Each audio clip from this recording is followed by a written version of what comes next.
Good morning, everyone. My name is Despina.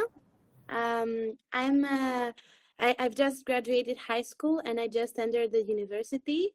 I'm in the National University of Athens and education in the education faculty, and I work at Paragon EduTech as a research assistant for the last 3 months now. I want to thank the conference, the symposium, and of course the University of Pretoria for the invitation. And I will start with the presentation now. Please let me know if you see my screen. I think I'm sharing now. Yes, we can see your screen. Perfect. So today I will present to you Coding for Kids, which is an Erasmus Plus project co-funded by the European Union. And so let's start with the idea behind the project and how we came up with that idea. So we have come up to the conclusion that digital skills are becoming more and more important in today's society, and schools ought to prepare the youth for that.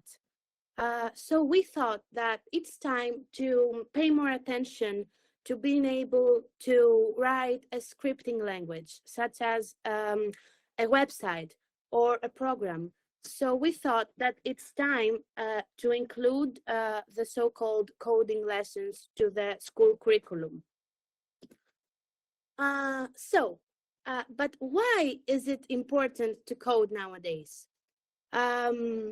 Schools give and offer students amazing opportunities, but at least in Greece, programming and coding is not one of them yet.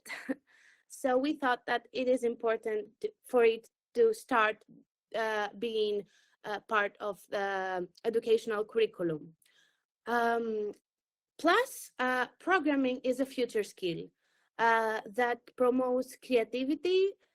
It enables students to learn how to collaborate with people all over the world, communicating in a universal language that is even understood by machines, which is actually amazing.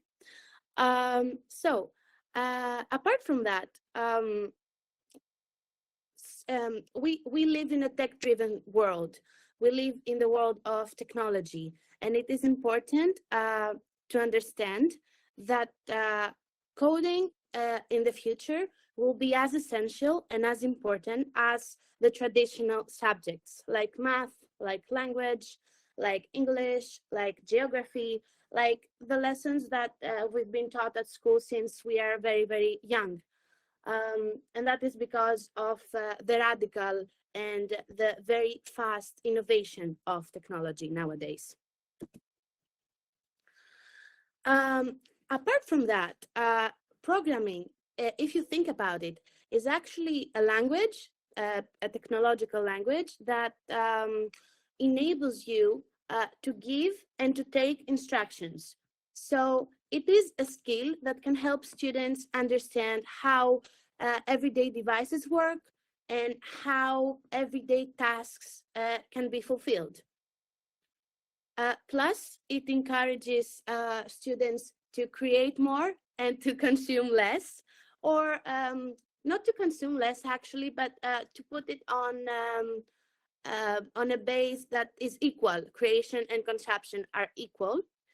And I'd like to focus a little bit on the key skills, that are developed through coding in the bold letters, such as creative and logical thinking, spatial awareness, problem-solving ability, structuring thoughts and situations, and collaboration, which are 5 basic and fundamental skills that I think every human being, every part of society, every member of society that wants to be productive, a productive member of society, needs to have.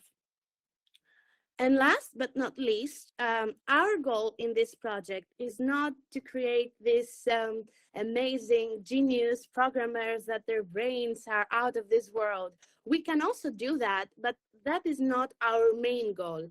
our main goal is to provide students with useful skills so they can fulfill each one of their desires, such as future studies, career paths, everyday life skills, everything that they can need in their future life. And we think this can be happening through coding.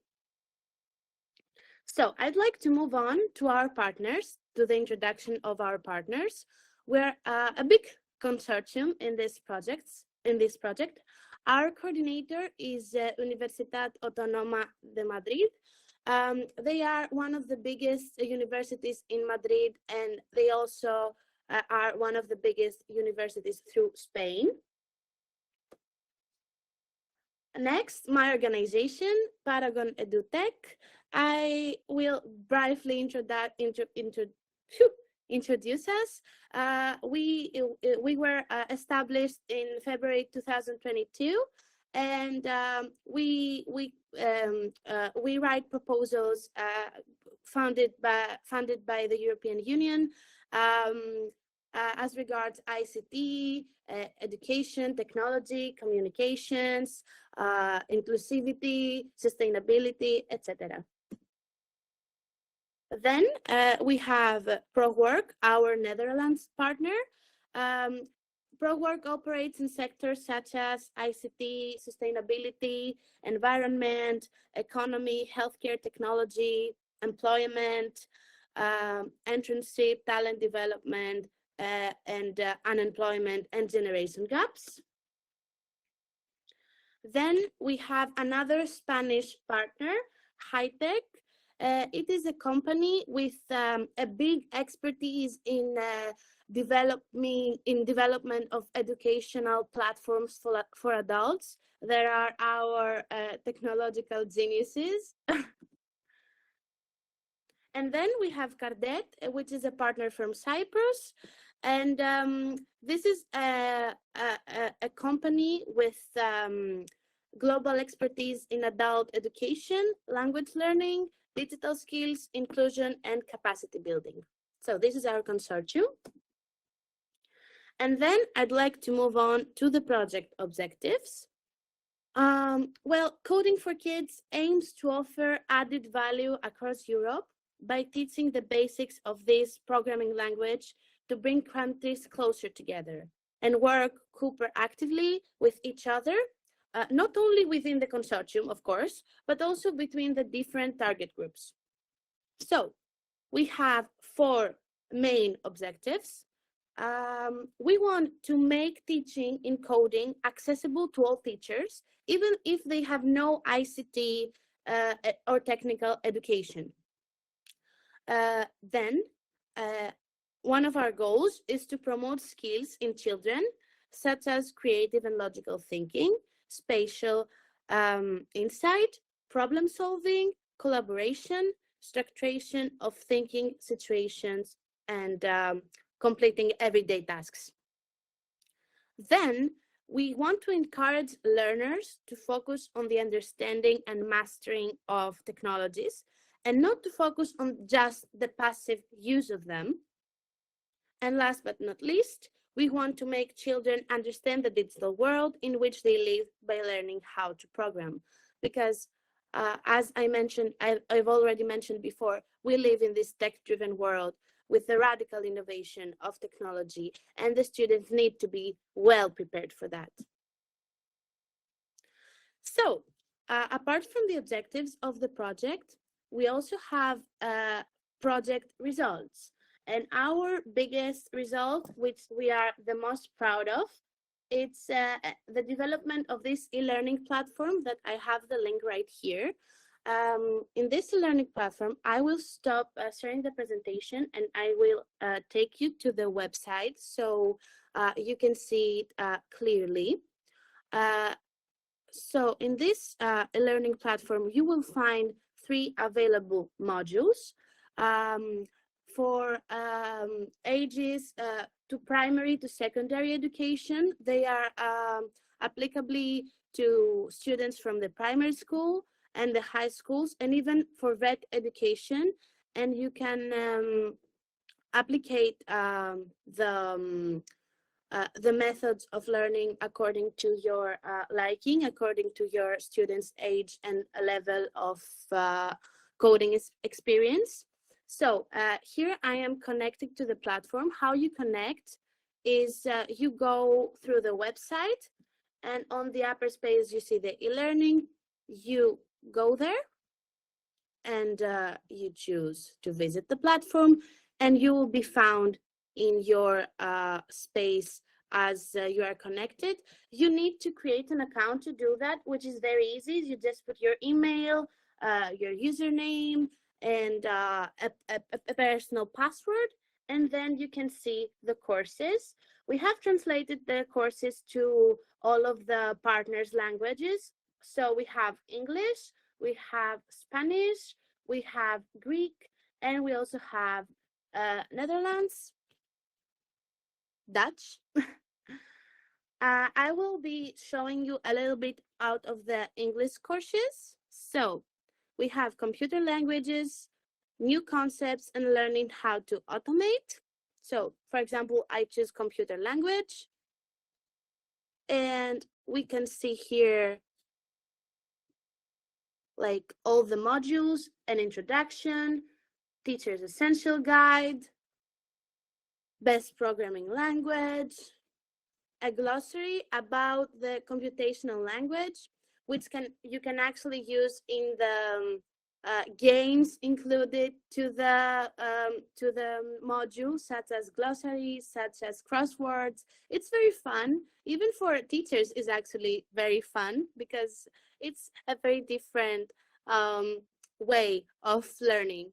And if we press attempt game now, you see that there is a crossword, and it's just a classic type of game, what I think makes learning so much more fun. And if you are a teacher, I want to promote that platform for you, because I believe that this is a very useful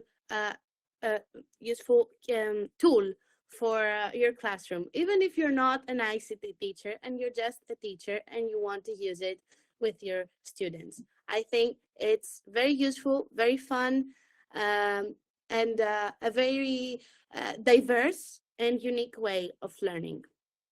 So back to the presentation. Okay.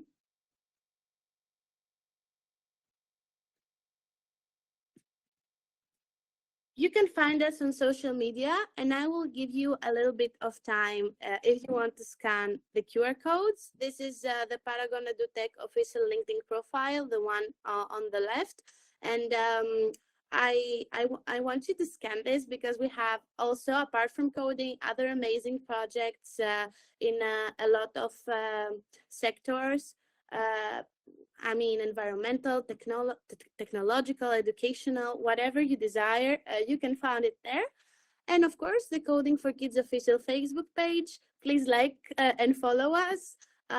Actually, the project is finishing this December, and we're very happy that we have completed a very successful 2 years.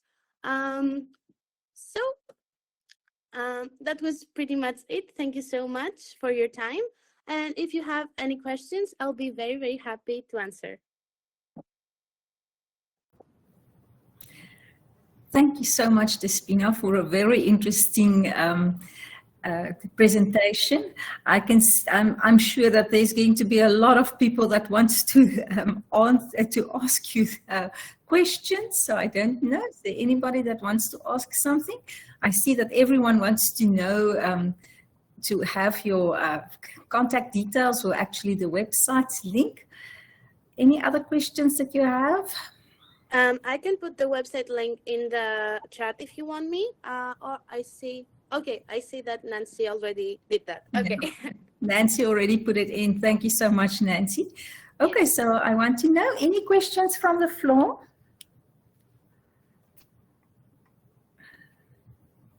So Despina, this is now Erasmus Plus project. So I just want to know, so you say that that this project ends now at the end of this year. So what's going to happen after that?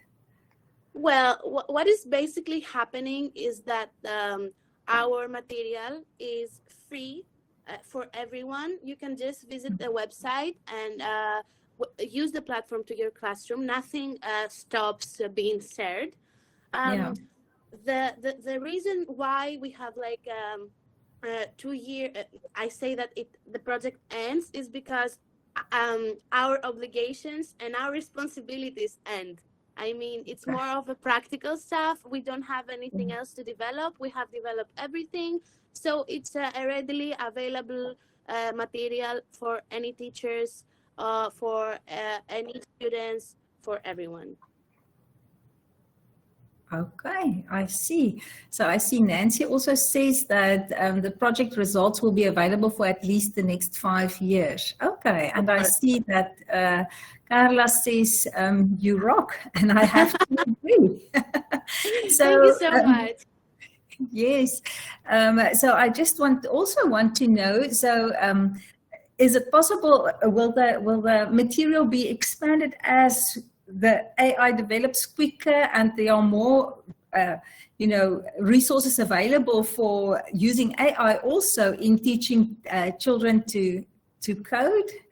How will that be handled? Do you think that they would allow other teachers also to contribute? Yeah, I mean, we think that in order to use AI properly, you need to have a very fundamental and basic education for that. You need to be very well prepared for that because it's such an amazing tool, but it also can be dangerous sometimes. So by teaching the students very, very young how to code and how to easily navigate on this kind of platforms, we create a global connection through teachers all over the world, which is in a universal language, so that we can prepare the students properly for that. Yeah. Yeah, well, it's a really interesting project. I always wonder, how do we measure, improvements in students' problem solving and logical thinking skills?